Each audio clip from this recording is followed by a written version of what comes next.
Barbados. Thank you very much. This crisis has touched everyone, and I don't need to repeat that.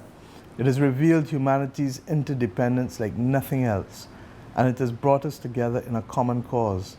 But its impact has been highly differentiated, and it has overwhelmed existing resources for poor people, and it has defied traditional conventions of need. The fault line, along which the impact of COVID runs, divides those most dependent on travel and tourism and least able to respond with monetary and fiscal stimulus from others. In 2020, advanced country central banks repurchased almost $8 trillion of government debt, twice the amount they bought during the height of the global financial crisis. We cannot do that as small states.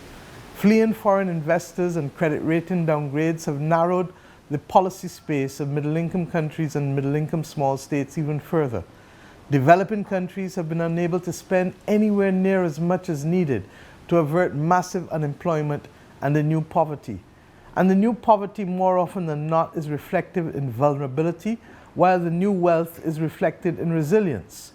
So while developed countries have added 90% of the over $12 trillion of increased government debt last year, the economies of COVID-sensitive developing countries have contracted by as much as 20%, 5 times the world average. These figures are startling. And while we are grateful for the suspension of debt service with the DSSI, the 40 countries that have drawn thus far have drawn only just about $5 billion last year. And that is welcome, but my friends, truly insufficient. Not to mention that it excludes middle-income small island states and middle-income countries whose access to the international capital markets is thwarted, and who themselves in many instances have been the subject of downgrades. Especially as the fault line is about to widen, America's substantial policy response is a good thing. But the unintended consequences may well be higher US Treasury yields, a stronger dollar, which, as happened before, will lead to massive indiscriminate reversal of private credit to developing countries. This, my friends, regrettably, is how the health crisis turns into a global financial crisis. And let us remember, 70% of the world's poor live in low and upper middle income countries dependent on these flows of finance. We must press forward on 4 steps that can address this development. First, we must ask for an extension of the DSSI for at least a further 12 months to cover low and upper middle income countries with above average GDP declines due to COVID. These extensions would release at least a further $40 billion. We need to systematize a broader DSSI with the official sector agreeing, I ask, for a Barbados-style natural disaster clause in all their lending, such that the servicing of debt can be suspended in future for natural disasters and pandemics. Secondly, we ask that half of the additional and unused SDRs be recycled for debt reduction to reduce market debt distress, credit downgrades, and worse.